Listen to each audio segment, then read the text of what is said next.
Why aren't we causing the effects that we want? Because you're not understanding yourself. Self-control. See, I emotionally don't want to do it. I was making a joke to myself this morning. They say early to bed, early to rise makes a man healthy, wealthy, and wise. Well, I went to bed early this morning.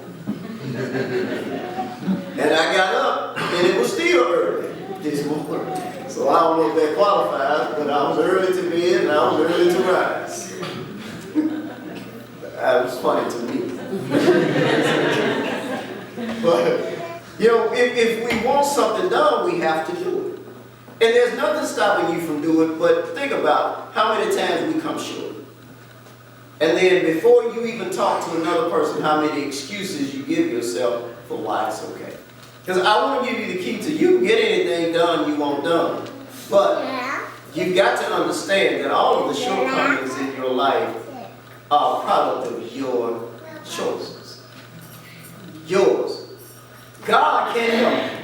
God is ready to help. He's willing to help. Now, primarily, He can only help us if we're willing to walk in the Spirit. That's why this passage becomes so important, because you can read it. It's Philippians 3.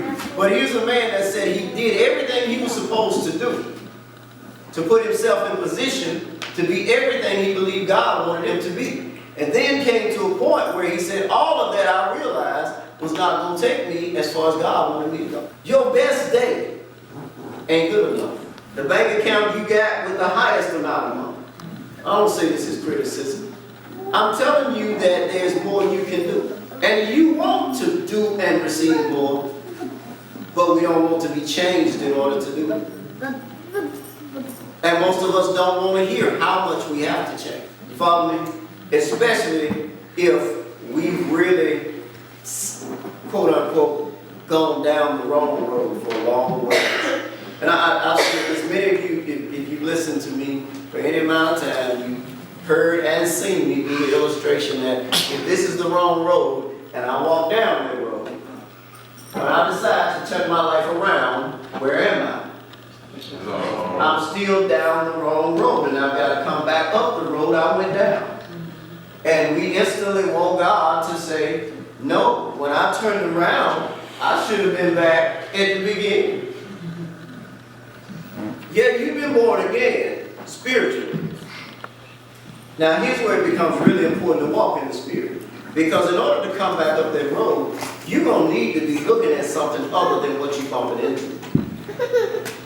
Do y'all follow? That doesn't make sense. Somebody say something. You've got to be able to walk by faith and not by sight. Because you're going to run into the mess you make. Amen.